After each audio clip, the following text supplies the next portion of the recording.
Manager insisted all items on the floor are trash. I'm a custodian for an office building. I clean bathrooms, take out trash, vacuum, etc. I clean in the morning before the office opens. When collecting trash, I'd occasionally find some loose papers under slash behind desks beside the trash can or otherwise on the floor. Since I'm not sure if these papers are trash that missed the can or important documents that fell on the floor by accident, I pick them up and put them on the corner of the nearest desk for the workers to either file them away or toss them. Better safe than sorry. However, the manager did not like this habit. She came in early one morning, expressing disgust that trash is being placed on people's desks. Obviously, I never put actual trash like food wrappers or crumpled papers on desks. I explained my reasoning for my habit and expressed that I didn't want to risk tossing something important. My manager told me that everything on the floor is trash and the workers aren't such immature slobs to drop important documents on the floor. I agreed and said I'd never do it again. Flash forward several weeks.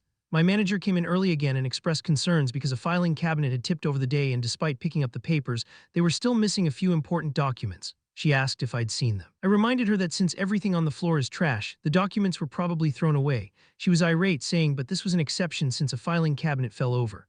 I asked her how I was supposed to know that when I'm not there during the day and was otherwise not informed to look out for these documents. That's when the situation dawned in this woman's eyes that she was her fault. She stumbled through some excuses before demanding I go to the dumpster and find the papers. I told her that the office was opening in 15 minutes and I still had work to do. She stormed off and said she'd start looking in the dumpster. While I cleaned, I knew I'd face her again before leaving. My car is parked by the dumpster, so I thought of what to say to her as the final nail in the coffin. Sure enough, when I finished my work and walked out, the manager and a few other workers who'd arrived were rooting through the dumpster. When the manager spotted me, she demanded I come help. I delivered my prepared line, ma'am, my job description is to take out trash. Your job description is to ensure the safety and confidentiality of your client's files. I walked away to, in my head, a cartoonesque villain scream of outrage failure from my manager. A few hours later, and I got a text saying there will now be a special inbox shelf for me to place any papers found on the floor for the workers to go through.